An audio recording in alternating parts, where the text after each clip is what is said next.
Look at this. Kansas farmers are torching billions of dollars worth of crops on purpose. But here's the twist. They're not doing it because they want to. They're doing it because it's the only financially smart decision left.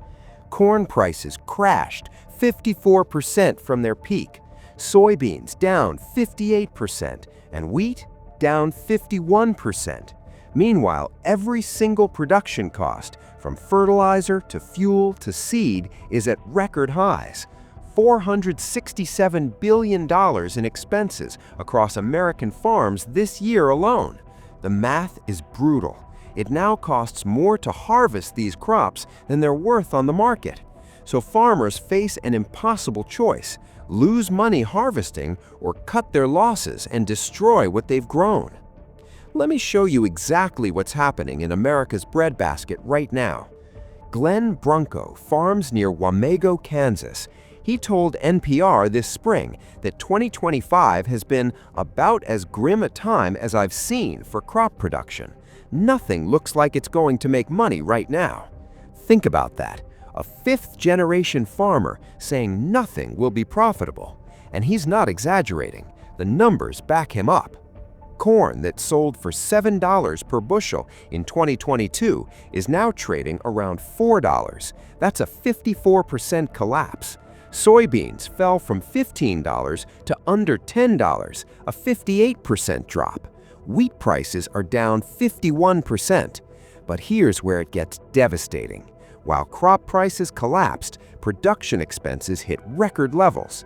Farmers are projected to spend $467 billion in 2025. That's $85 billion more than the 10-year average.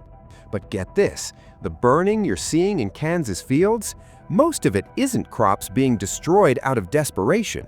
It's actually a centuries-old agricultural practice called prescribed burning, and it's one of the few things keeping Kansas farms alive. Here's what nobody's telling you about those massive Kansas fires. In the Flint Hills region of Kansas, ranchers intentionally burn between 3 and 4.5 million acres every single spring. That's not a typo. Millions of acres lit on fire by choice. Why? Because fire is the most cost-effective tool farmers have left. Prescribed burning does 7 critical things. It prevents devastating wildfires by clearing dead vegetation. It kills invasive trees and shrubs that livestock can't eat. It controls weeds without expensive herbicides.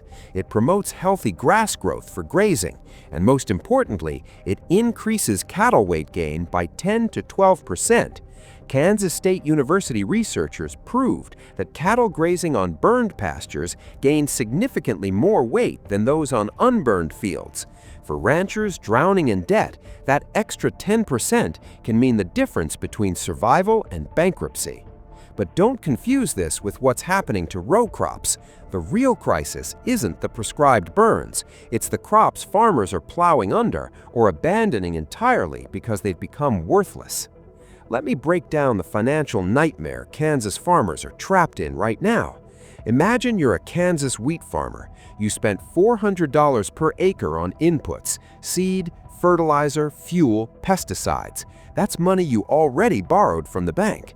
Your wheat is ready to harvest, but wheat is selling for $5 per bushel. At current yields, you'll gross maybe $300 per acre if you harvest. Now add harvest costs: combining, transportation, storage, drying, and labor, another $150 per acre minimum. The math? You spend $400 to grow it, you'll get $300 at market, and it costs $150 to harvest. You're losing $250 per acre if you harvest, or you can lose just $400 per acre by walking away. Some farmers with crop insurance actually make more money by not harvesting. Insurance pays out for failed crops. It's perverse, but it's reality. Now let's talk about what made this crisis exponentially worse: tariffs. Kansas farmer Vance Emke grows grain sorghum called Milo in Lane County. He told reporters those tariffs have done 2 things. They've caused the price of everything we grow to go down and the price of everything we buy to go up. The numbers are staggering. In 2024, U.S. farmers sold over $12 billion worth of soybeans to China. In 2025, zero. Not a single soybean sold to China, the first time in nearly a decade. Kansas produces half of all U.S. grain sorghum exports. That's a $1 billion contribution to the Kansas economy. But a recent USDA report showed zero sorghum exports by August 31st. Accumulated exports were down 70% from the prior year.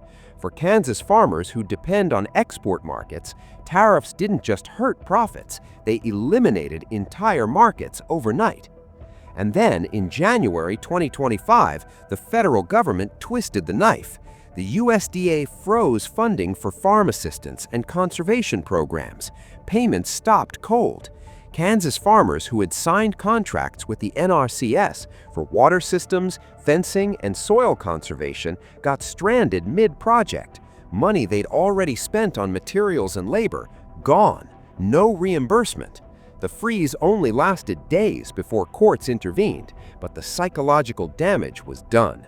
Farmers entering spring planting with zero confidence in federal support. One Missouri cattle producer completed $240,000 worth of contracted conservation work. Then he was told the money was frozen.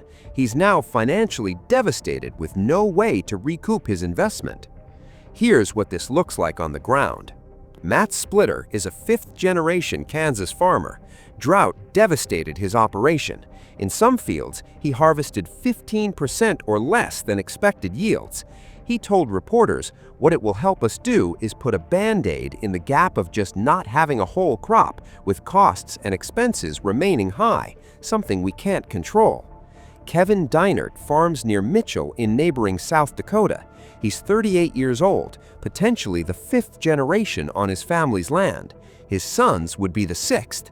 He said, "It's a fight just to stay in business one year to the next, never mind legacies." And here's the most chilling statistic. FarmMac, the government lending firm, predicts that more than half of all farmers won't turn a profit in 2026. Over half, not breaking even, losing money. Emergency grant requests from Farm Aid increased 29% in 2024. These are farmers experiencing acute financial crises, often driven by natural disasters or market collapses. In 2025, farm stress calls are up an additional 4%, crisis calls up 2%. Farm Aid is on track to exceed its emergency grant distributions from 2024. One South Dakota tax advisor said many of his farmer clients went to harvest in the red this year. Bankers are now telling some to sell out entirely. He put it bluntly, if they don't have a dad or grandpa or uncle that's got everything paid for to work with, you're most likely not going to be able to stay farming. Think about that. The only farmers who can survive are those who inherited debt-free land. Anyone starting from scratch? Impossible. The pain is spreading beyond farms. John Deere, the iconic American farm equipment manufacturer, reported sales down 20% and profits down 42% in their latest quarter. They've begun laying off thousands of production workers in states like Iowa. CNH Industrial, which owns Case IH and New Holland, is cutting tractor production. AGO, which owns Massey Ferguson, is feeling the same pressures. When farmers can't afford to harvest crops, they certainly can't afford new equipment. So, when you see those apocalyptic images of Kansas fields burning, understand what you're really looking at. Some of it is prescribed burning, a tool farmers have used for centuries to keep their operations viable. But increasingly, those fires represent something darker. They're the funeral pyres of American agriculture as we know it. Farmers aren't burning crops because they hate food. They're burning them because the economics have become so broken that destroying food is more rational than selling it. Congress approved $31 billion in relief payments in December 2025, but economists at the University of Illinois calculated that even with federal aid, corn and soybean farmers in central Illinois would still lose between $23 and $118 per acre. The relief is a Band-Aid on a hemorrhage. Glenn Brunko, that Kansas farmer from earlier, said, "I'm hoping we've hit rock bottom and we're on the way up. We don't know." But the projections aren't encouraging. With over half of farmers expected to operate at a loss in 2026, we may be entering the next great farm crisis, one that rivals the 1980s collapse that devastated rural America. The question isn't whether Kansas farmers will keep burning their fields, it's whether there will be any farmers left to light the match.